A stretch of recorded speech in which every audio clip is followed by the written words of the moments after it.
Hey everybody, and welcome to another episode of Birds on a Blue Note.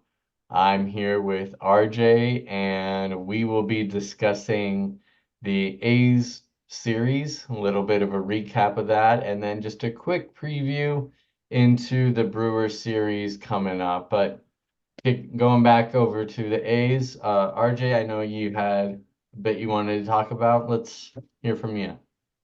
So there's some positives and some negatives about the A series. Quick positive before we touch on a lot of the negative. I hate to be that guy, just got to be honest. We won the series. I mean, that's the goal. Every time you go into a three-game, four-game series, you win the series, you move on. You're usually pretty happy. Um, to get to the negatives, we did score 3 runs or less in all 3 games again. Somehow managed to win 2 of those, which is, I guess you could spin it in a positive note. It's like, hey, if we can manage to win these games without our offense clicking, that shows like once we do get it clicking, things will be better. But I mean, you look at our team ranks and a lot of different key offensive stats. Definitely a lot of room for improvement. Currently 29th in all of baseball in home runs as a team. We only have 13 home runs. If you want to look at our outfield in specific, if you don't count Donovan, I mean, it depends. I kind of view him as super utility. He plays a lot of second base, DH, can play first. He's kind of all over the place. I don't really view him as an outfielder. But if you don't count him, the outfield combined has 1 home run, which is a pretty low number. I'd say it's probably not the best, and that was by Newtbar, who just came back. So we definitely want to see some more pop from guys like Walker for sure. Burleson when he gets out there on those days. Don't really expect it from Victor Scott.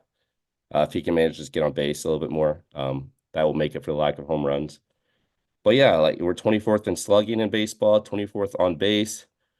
For as much speed as we have, we're still only 27th in stolen bases, which was surprising. You would think like with Scott and Wynn at the top and the bottom, that might help. Um, this is an interesting one. We're 29th in baseball in at bats per home run. It takes us roughly 48 at bats to get 1 home run over the fence. And to kind of put that in perspective, there's 11 teams in baseball that are under 30. So like it's 20 more at bats just to get one. And the other 13 are all under 40. So we just need to lift the ball somewhere. We've got big boppers in the middle of our lineup and they're not driving the ball. So that's a real concern. Um, Again, though, like if you want to spin it positive, once they do, a lot of those numbers are going to improve drastically. The pitching has been super impressive for the most part. Uh, the starters ERA is pretty league average, but once you get to the bullpen, like if we have a lead, it's pretty locked down. We have a 7, 8, 9 that are pretty shut down, game over right now between JoJo, Kittredge, and Helsley. Um, I know you're a big fan of the pitching. You're a big fan of the offseason, more so than I was. I was a little skeptical. I'm glad to be proven wrong with the Lynn and I mean Matt didn't have his best start, but he's been serviceable as like him and Kyle Gibson. But I'll let you touch on the pitching a little bit because I'll ramble for 30 minutes. I mean, even as somebody that thought that this was like a B plus offseason with the signings, this rotation is drastically exceeding my expectations and what they're being able to do. There has been a little bit of, moments where they've gotten through like Matt's last night, getting through the third time. It's his kryptonite. It's why personally I would have preferred him in the bullpen and get us going after and trading for another number two. And that can still happen this year, especially if we are staying competitive and staying in this race. We can definitely go out and make some moves to move some guys around.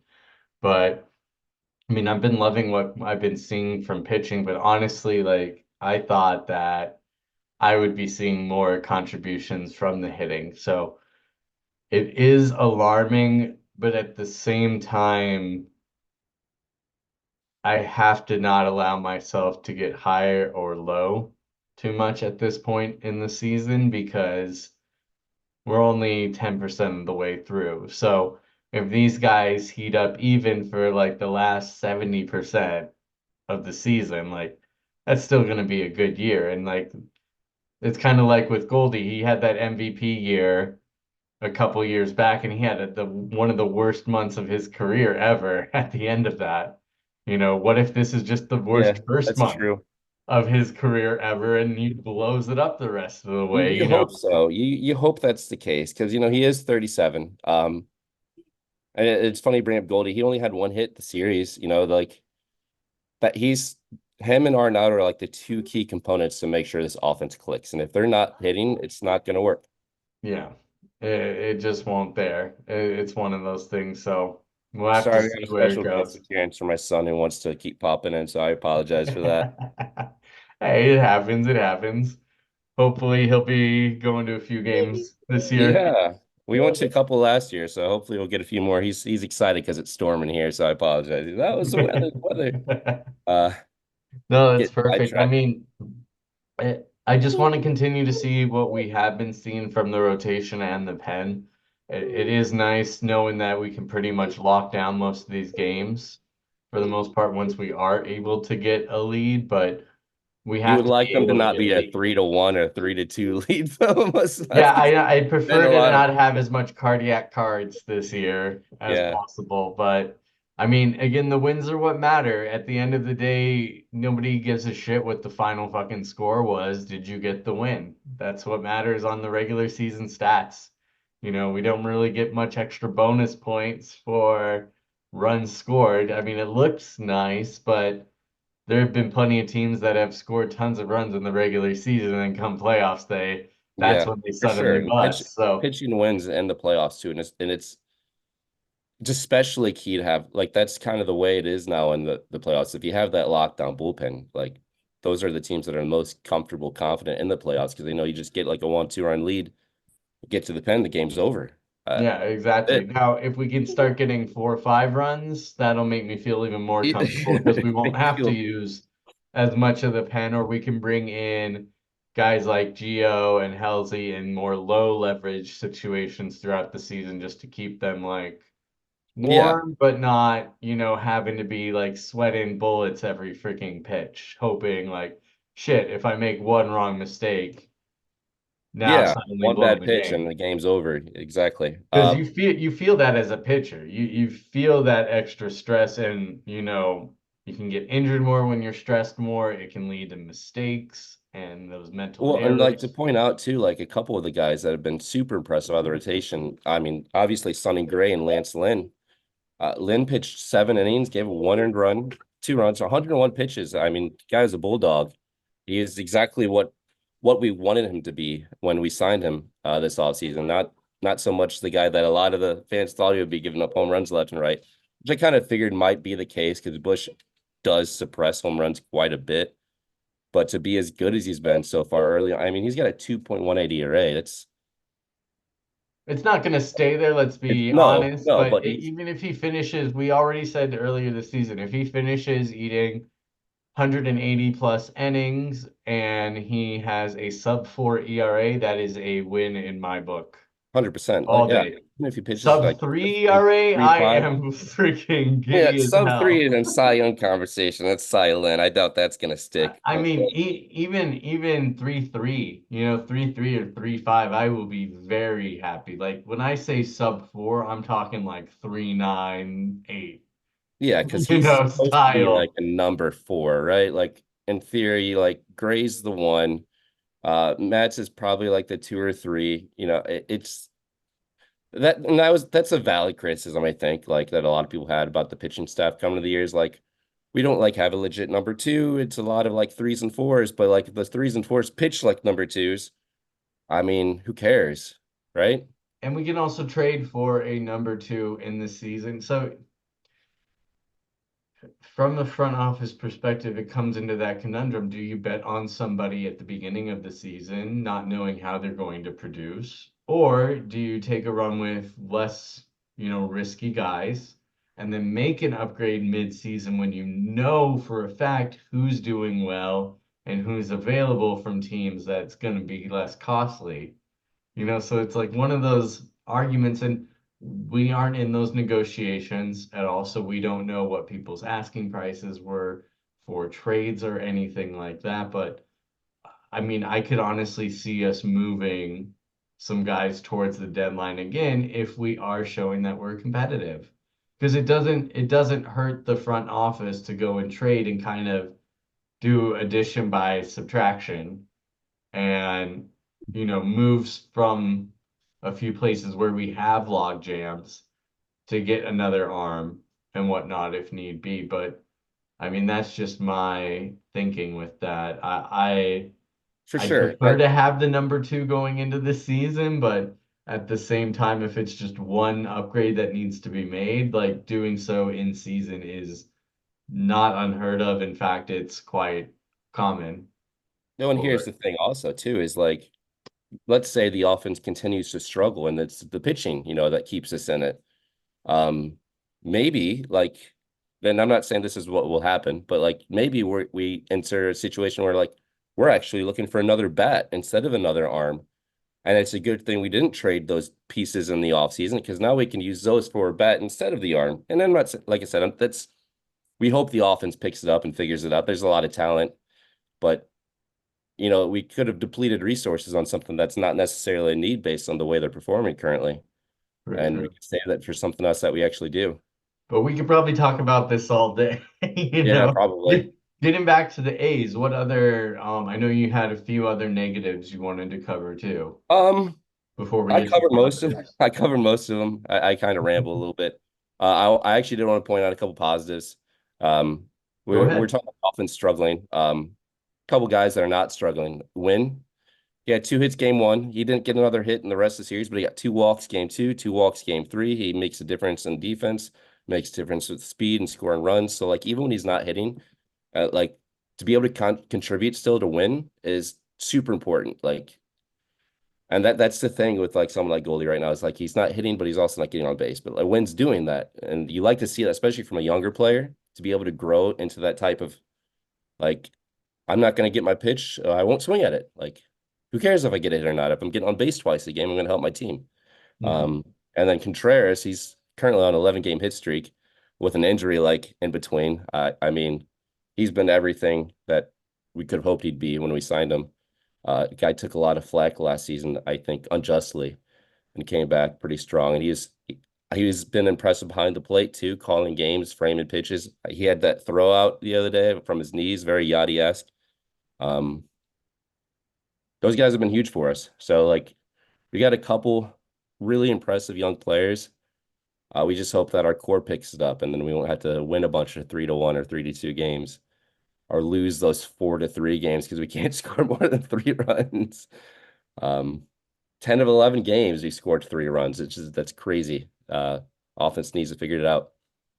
Yeah.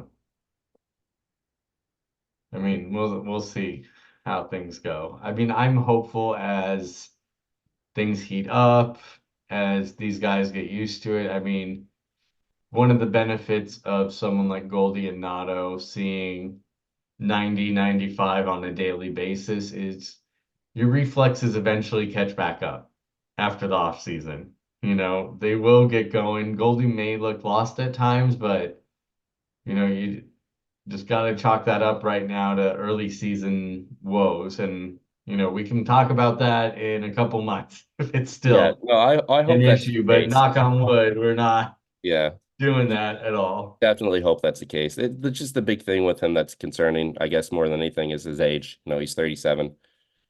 He struggled pretty heavily second half of last season too, so it's a little bit of a trend, but he's historically a slow starter too. So, Yeah. like you said, with the heat, you hope he heats up with the weather. No, yeah. I mean, to me, big thing is we came away, like you said earlier on, with that series victory. Ultimately, would have loved the sweep, and we were close, but they were just getting to him that third time around the lineup. That's his kryptonite. Once you've seen him a few times and he's a little slower, you can get to him and time things up and Yep, that seems whatnot. to be the league, but these days too, like cross baseball with most pitchers is third time through usually, unless you're I like a mean, dog. it's just Yeah, statistically, it's always been that way. Hitters are more accustomed, pitchers are more tired by then. well, they Uh, know what to look for. yeah, there's only so many ways that you can attack with your arsenal, ultimately. And that's why you have so many arms in a bullpen that you can go to Yeah, and then which attack is guys why, yeah, differently. that's huge for us is how good our back end of the bullpen, especially when we're leading, has been, which Yep. it's awesome. You love to see that. Like I said, if we can manage to make a push and make the playoffs, I'm very comfortable with our bullpen. Just would like to see a couple more runs scraped across the game. Um, but yeah, like I said, the pitching has been better than advertised, especially the bullpen. Yeah, it's nice that we're getting some contributions from the youth. Obviously, there's other youth that are struggling, but I mean, that can happen when you have so many young guys on a team too, as we do this year, unlike many years. Yep. So, I mean, again, came away with the series victory, especially with more of like the back end of our pitchers, especially with Matson, Lingo in there. So is what it is, and now we get to start the central battles heading up. Yeah, we want to sweep the Brewers, right? If we sweep the Brewers, we're right back in the division again. And it's still really way too early, but you'd like to be not last place. True, Speaking but at the same time, I mean, for perspective, we're in last place and we're only 3 games back right yeah, now. So this is a very tight division. Um, More successful tight than terrible tight, as we thought yeah, it might Central be Pass, yeah, back when the as the Brewers, Cubs, beginning. and Pirates were bottom dwellers. But I mean, you look like Pirates have lost their last 3, Reds have lost their last 3, so there Cubs lost two of are the last three to the D-backs.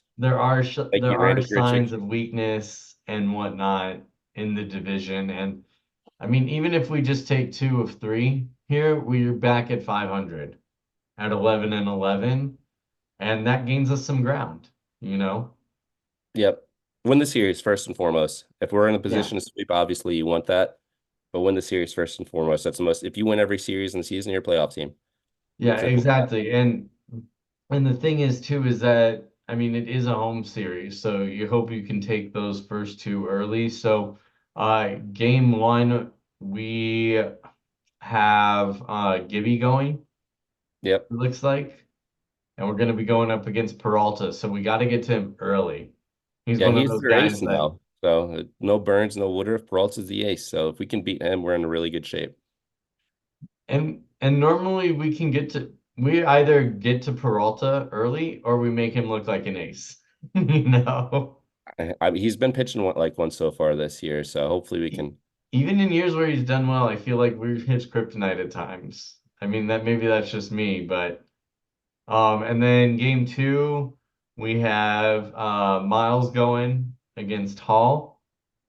So let's toss up as to who's gonna Yeah. get that Are game. we gonna get the good Lizard King or the bad Lizard King? Who knows? Yeah.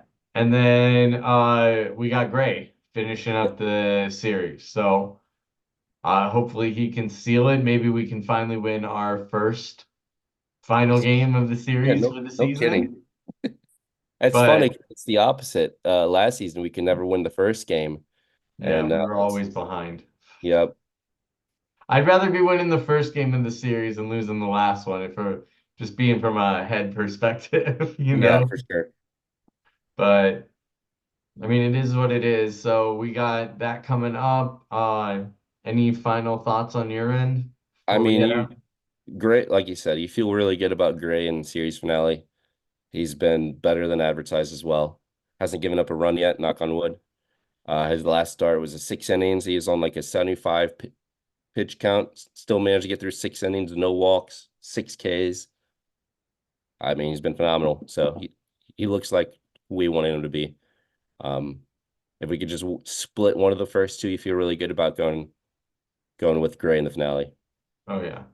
I mean, and if you take the first 2, then yeah, you definitely feel really good about going for a sweep right? there. But first things first, 1 game at a time. Can't get too far ahead of ourselves. We got to win these ones coming up. Yeah, we need game one Gibby instead of game two start Gibby for the opener. And I mean, as important all games are in a 162 game season, these central games are the most important because this is where you can ha create some real separation. Even if you're doing shitty outside the division, if you're doing well in the division, even with the new scheduling and that, you create real separation when you beat somebody head on. You Yeah, know? and that's a good point you made too. Is like since they've got the evened out scheduling across baseball now, there are less of those division games. So they're even more important to make sure you win them, especially if you're chasing someone down like we are the Brewers right now. And I know it's like not as important early in the season as it is late in the season, but still you want to win those head-to-head matchups. That way, like come into the season, your division, like if it's a tight race, you have the division edge, Oh the yeah. head-to-head, I mean, it's just crazy to me that we're already 19 games into the season, and this is finally when we're getting our first central opponent.